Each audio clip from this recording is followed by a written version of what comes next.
Hello बच्चों, let's read the question. The question is the network of endoplasmic reticulum is present in A में है nucleus, B में है nucleolus, C में है साइटोप्लाज्म एंड D में है क्रोमोसोम. तो आइए देखते हैं हम इसका की कंसेप्ट. तो अगर हम बात करें बच्चों इसके की कंसेप्ट की, तो इसका की कंसेप्ट हो जाएगा endoplasmic reticulum. So if we talk about the endoplasmic reticulum, तो ये क्या होते हैं? These are the tiny tubular structures जो कि प्रेजेंट होते हैं कहाँ पे? इन दी साइटोप्लाज्म. और जनरली ये दो हिस्सों में डिवाइडेड होते हैं, दो कंपार्टमेंट में डिवाइडेड होते हैं.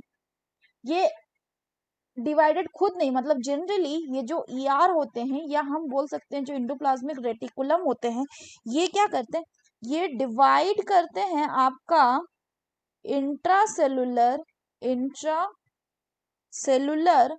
स्पेस को दो हिस्सों में या दो कंपार्टमेंट में.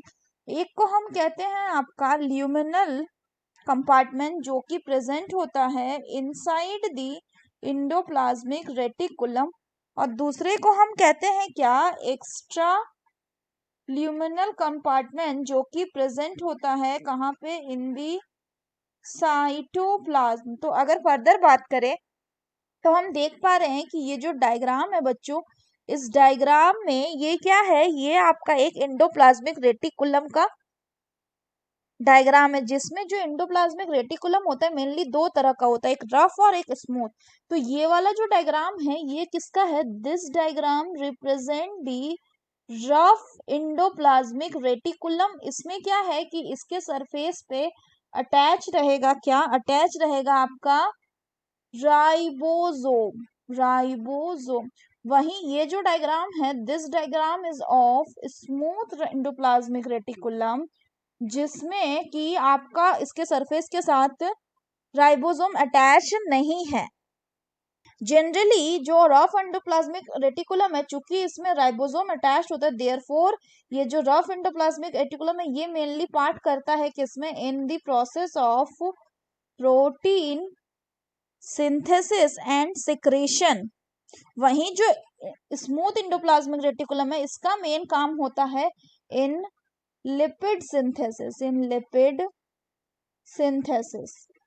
So the network of endoplasmic reticulum is present in, the correct option will be option C, that is cytoplasm. अगर न्यूक्लियस की बात करें तो किसी भी यूकैरियोटिक सेल का ये कैरेक्टरिस्टिक फीचर है कि उसमें एक वेल डिफाइंड न्यूक्लियस प्रेजेंट होगा, और न्यूक्लियस के अंदर बच्चों आपका प्रेजेंट होता है क्या? Genetic material. अगर फर्दर बात करें तो नेक्स्ट है आपका न्यूक्लियोलस. तो न्यूक्लियोलस क्या है कि मान लीजिए ये कोई सेल है, इस सेल के अंदर ये एक न्यूक्लियस है, इस न्यूक्लियस के अंदर फर्दर एक डार्क और स्टेन्ड, क्या बोल सकते हैं हम, डार्क या कॉम्पैक्ट टाइप का साइट प्रेजेंट होता है. इसी को हम क्या कहते हैं? इसी को हम कहते हैं न्यूक्लियोलस. और ये क्या हो गया? This is the nucleus. और ये जो न्यूक्लियोलस होता है यहाँ पे एक्टिव सिंथेसिस होता है किसका? राइबोसोमल आरएनए का.